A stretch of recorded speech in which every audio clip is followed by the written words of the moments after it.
Welcome to End Communism. Today, I want to share a story that makes me appreciate my freedom of speech. It's a story about how simple opinion, one small complaint, can turn to a person's entire life upside down in China under the CCP. It's hard to imagine, but this story is all too real for so many people I know. I remember a good friend from back home, someone who had always been passionate about making our community better. He believed that speaking up was part of how we show we care. One day, he voiced some simple concerns on social media.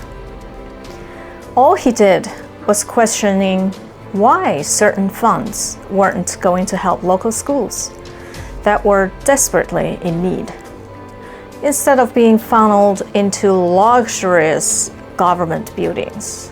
He thought that if enough people spoke up, maybe something would change.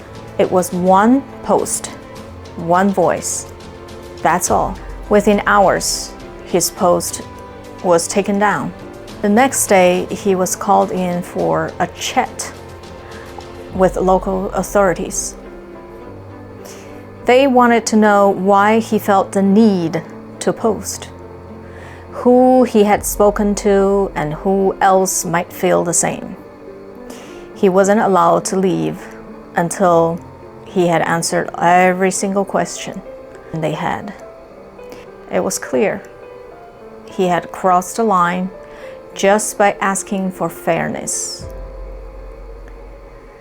He had a family, a wife, a beautiful 5-year-old girl, and for him, the stakes were high, too high. On the third day, he lost his job in his school. But because he was now seen as a troublemaker, and that the school officials were controlled by the local government, he had done nothing illegal, nothing dangerous. All he did was voice a simple question about funding, a question that affected the community. But in China, under the CCP, anything that even hints at criticism is seen as dangerous. Any questioning of authority becomes an act of defiance. His family was soon left without an income, and he was warned to stay silent. That speaking up again could mean jail time.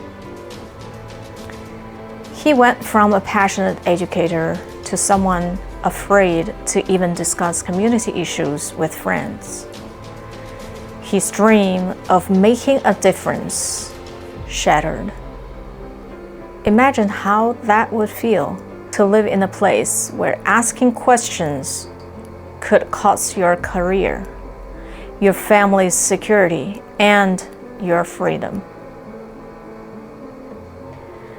It breaks my heart because here I have the freedom to speak out, to share this story, without fear of someone knocking on my door, demanding I stay quiet.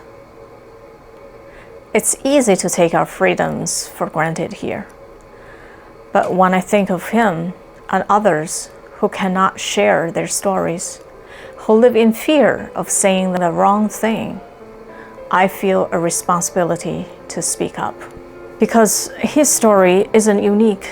In China, entire news agencies, media outlets, and online platforms have been scrubbed clean of anything that questions the government. Even famous voices who dare to speak up, like Cui Yongyuan, who is a well-known Chinese journalist, TV host, and social commentator, often recognized for his candid approach and outspoken style.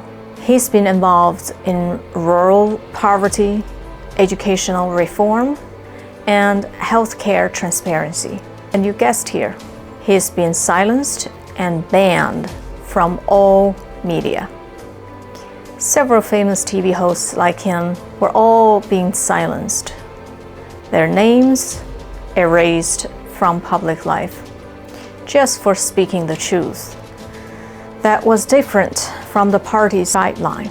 This is why freedom of speech matters so much. Here we have the power to ask questions, to hold leaders accountable, to demand better. We can do this without fearing for our livelihood, our families, our jobs, our future. But for so many, this is a distant dream. And if you've ever felt urge to make a difference, if you believe in the power of having a voice, I ask you to join me in making sure these stories are heard. Thanks for watching.